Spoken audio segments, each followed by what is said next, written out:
It came from the dark between stars, silent, fast, and utterly alone. On the 1st of July 2025, an astronomer saw a dot move where no dot should move. Not an asteroid, not a comet, but something inbound on a path no gravity could hold. Astronomers spot it beyond the orbit of Jupiter and quickly realize it's not from here. Its path isn't bound to the sun. It's cutting straight through the solar system, an interstellar visitor we call 3I Atlas. Only the third object ever seen entering our system from the stars beyond. At first, it looks like a comet, a frozen chunk of rock and ice.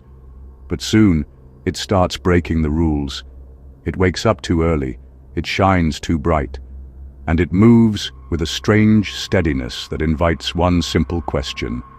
If nature can do this by accident, could someone, or something, use these same natural forces on purpose? When astronomers first observed 3I Atlas, it was more than 4 times farther from the sun than Earth, well beyond where most comets remain dormant. But it was already alive, venting gas. At those distances, the sunlight is so faint it's like standing in the glow of a single candle a mile away. Yet carbon dioxide ice was already boiling off its surface. That means 3I Atlas is loaded with highly volatile ices, especially carbon dioxide and carbon monoxide. These compounds vaporize at much lower temperatures than water ice, so even a trickle of sunlight can make them erupt into jets of gas. Those jets act like natural thrusters, pushing the object in the opposite direction, not by much, but enough to be measurable over time. It's the same principle as a balloon releasing air. Each puff of vapor gives a tiny push. Over months, those puffs can alter the course by thousands of kilometers. So, in purely natural terms, 3I Atlas is already propelling itself, powered by nothing but sunlight and chemistry. Now imagine a civilization that understands that chemistry intimately. Instead of engines, they build a vessel covered in layers of frozen gases, carbon dioxide, carbon monoxide, maybe methane, designed to wake at different temperatures and sunlight angles. By controlling which areas heat up first, they can choose where and when those jets ignite. They don't need fuel, they just need patience. The ship steers itself by breathing, venting a little more here, a little less there, always nudging its course using vapor as propulsion. This is the whisper drive, propulsion by outgassing. It's not fire and thunder like our rockets. It's the whisper of sunlight coaxing a surface to sigh. The beauty is that it doesn't look artificial. From a distance, it's just a comet, a natural object doing what comets do. But beneath that disguise, every puff could be intentional. Every shimmer a controlled exhale from a ship using nature's own thermodynamics as its pilot. If we interpret 3I Atlas this way, then its early awakening might not be a random quirk. It could be the first maneuver. By venting far from the sun, it could have been adjusting its inbound aim, refining its solar approach long before gravity took full control. Think of it as a pre-burn in interstellar navigation. Gentle, wide-arc steering across millions of miles, ensuring that when it finally enters the inner solar system, it's already on a precise, intentional path. The key insight is that even the faintest natural processes, if timed and balanced, can become tools for interstellar flight. Propulsion doesn't always have to mean violence. Sometimes it just means listening to the physics and letting the universe do the heavy lifting. As 3I Atlas moves closer to the sun, the comet's activity intensifies. But something unusual appears. The bright plume of gas and dust doesn't point away from the sun like most comet tails. It leans slightly toward it. That's strange because the solar wind usually pushes material outward. The explanation may lie in geometry and rotation. If the nucleus spins, and one hemisphere receives more sunlight than the other, the pattern of outgassing becomes uneven. Jets of carbon dioxide and water vapor burst from specific spots, and if the spin is just right, those bursts can seem to aim sunward, a kind of optical illusion created by timing, motion, and heat. Still, this asymmetry means one side is working harder than the other. The result? A small but consistent lateral thrust, enough to adjust the object's path in subtle ways, even if completely natural. Now, imagine using that very imbalance intentionally. A vessel could be built with reflective ridges and venting channels arranged to create exactly this kind of asymmetry. By spinning at a controlled rate, the craft could modulate when each vent faces sunlight, effectively steering through light and gas alone. Each rotation is a calculation, each jet a correction. In our model, this is the gyro sail, a ship that uses spin to turn outgassing into propulsion. Its body acts as a gyroscope, and the vents are its sails. When sunlight strikes one face, vapor jets erupt, pushing sideways against the solar wind. By adjusting spin phase, the craft can translate or rotate itself without any onboard engine, just geometry, momentum, and vapor. To the human eye, it's still a comet, but in the language of physics, it's surfing the solar wind with mathematical precision. In this context, the sunward plume of 3I Atlas isn't just odd, it's expressive.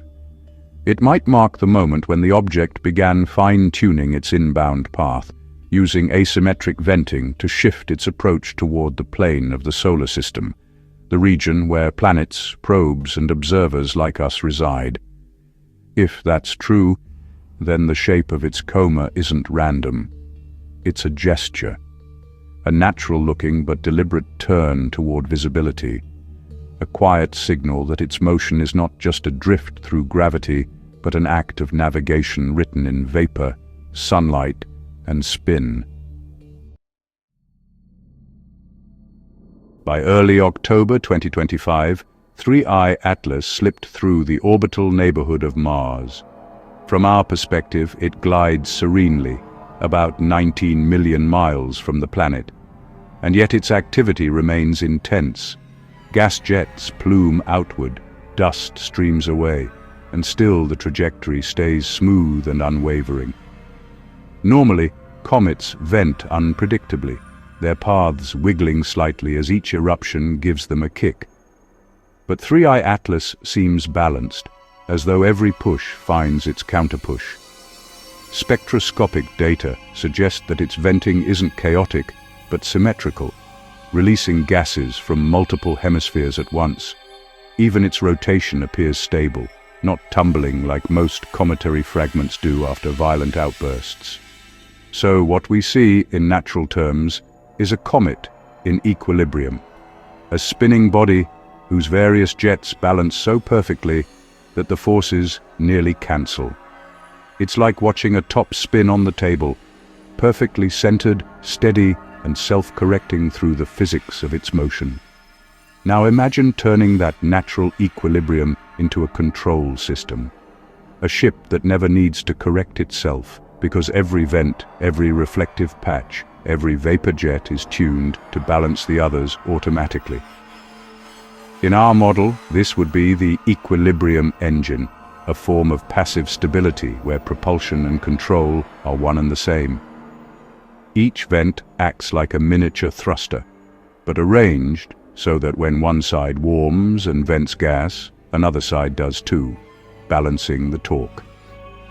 If the ship begins to rotate off-axis, the change in sunlight exposure triggers new vents to compensate, a feedback loop made of ice and sunlight. It's like an autopilot written in chemistry. No circuits, no computation, just physics self-balancing, maintaining course by its very structure. For a civilization designing for eternity, this would be ideal. Nothing to break, nothing to run out. The environment itself keeps the ship in tune, and to us, from far away, it looks like perfect calm. If that's what's happening, then the Mars passage was not an accident, but a test of control. The object might have been entering a low disturbance phase, letting its outgassing stabilize before the most intense heat ahead, a kind of trim and hold maneuver before the solar dive. By balancing its venting so neatly, it ensured that when it crossed the orbits of the inner planets, it would do so with no loss of precision. The navigation here is invisible, no sudden turns or velocity spikes, just quiet stability, like a glider holding a perfect thermal, and that, perhaps, is the most remarkable part. Because whether by design or coincidence, 3I Atlas behaved not like a drifting rock, but like a vessel coasting in controlled silence through the gravitational lanes of the solar system. Now the real show begins. As 3I Atlas races inward, past 1.5 times Earth's distance from the Sun, the heat increases exponentially. Temperatures climb above the boiling point of water, the frozen gases ignite, and the object begins shedding mass at a breathtaking rate. The coma blooms into a glowing sphere of vapor, and the tail lengthens by millions of kilometers. At this stage, sunlight does more than warm the surface, it pushes it. Each photon, each tiny particle of light, carries momentum. When it bounces off reflective dust grains or the smooth surface of the nucleus, it imparts an infinitesimal push. Normally, that pressure is too small to notice, about the weight of a feather on a house. But when an object is small, light, and reflective enough, those photons can add up. A body that reflects light well, especially if it's spinning in a controlled way, can actually use the sunlight as a form of thrust.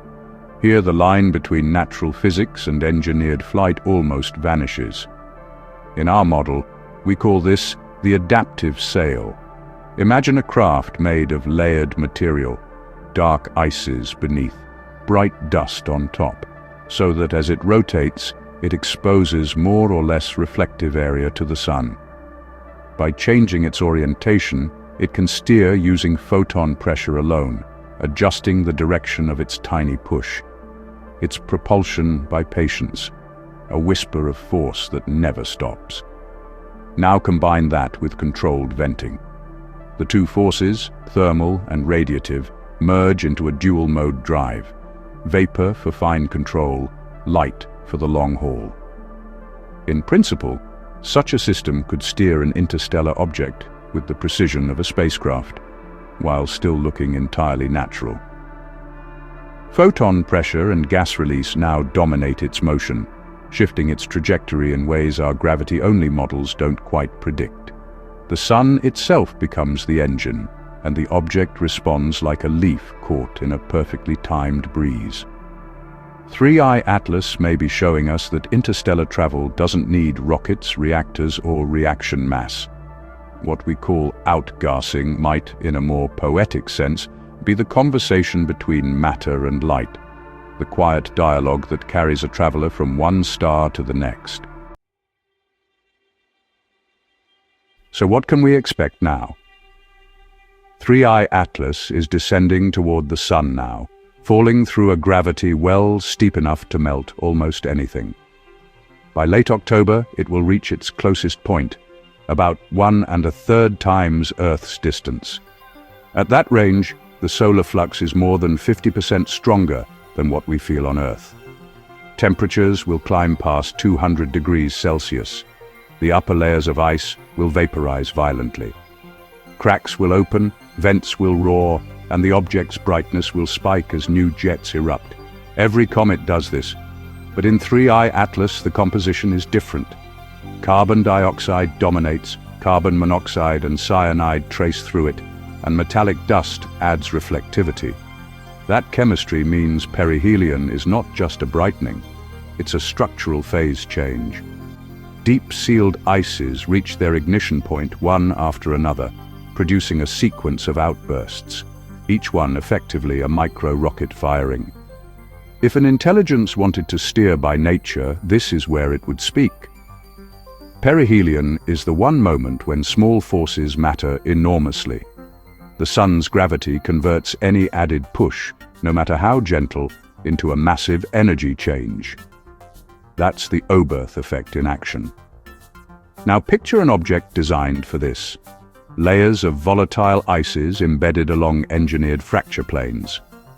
As heat builds, each seam gives way in order, releasing a pulse of gas exactly when the orbital velocity is greatest. Each pulse provides a delta V, an incremental change in velocity that compounds with the sun's pull. The direction of the jets decides the future trajectory. One vector sends it deeper into the inner system, another flings it outward toward another star. This is the fracture drive in practice, not hypothetical propulsion, but a testable mechanism. If such a design exists, the evidence is in the details we can measure. So, what should we watch for? That's the falsifiable piece, the part that separates imagination from engineering. If the perihelion outbursts are random, brightness will vary chaotically. Jet directions will shift with rotation, and the non-gravitational accelerations will scatter, averaging to zero. But if the object is controlled, three signatures will emerge. First, timing regularity. Bursts occur in discrete, periodic intervals tied to its spin period, not random thermal spikes.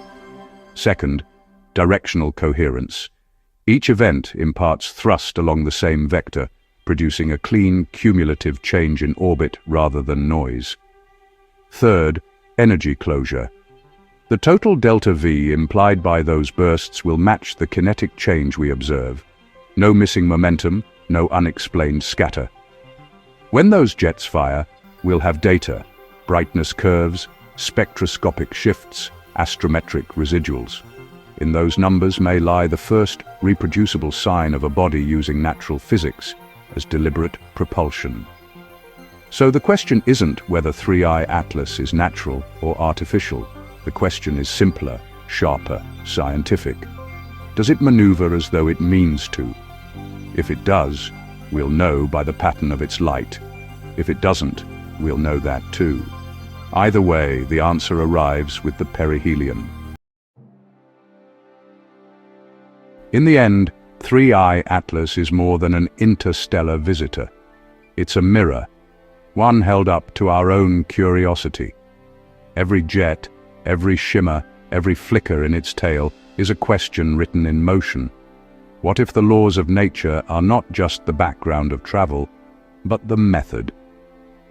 What if sunlight, vapor, and fracture can be used as tool, not accidents? Whether 3I Atlas is a natural wanderer or something that chooses its path doesn't change the real discovery here. The discovery is that we can tell the difference. For the first time we have the means, instruments, models, mathematics, to ask the universe not what it is, but what it's doing. Soon we'll see the results of that experiment in the furnace of perihelion. Maybe the pattern of its light will be random, the noise of chemistry. Maybe it will be rhythmic, the pulse of intent. Either way, the outcome teaches us the same lesson, that physics is not passive, that nature already holds the engines of exploration, and that understanding them is the first step to joining the conversation ourselves. And if, as it rounds the sun, 3I Atlas turns just slightly more than gravity allows, then we will have witnessed something extraordinary. A traveler who speaks the language of the stars fluently enough to let the universe itself do the steering.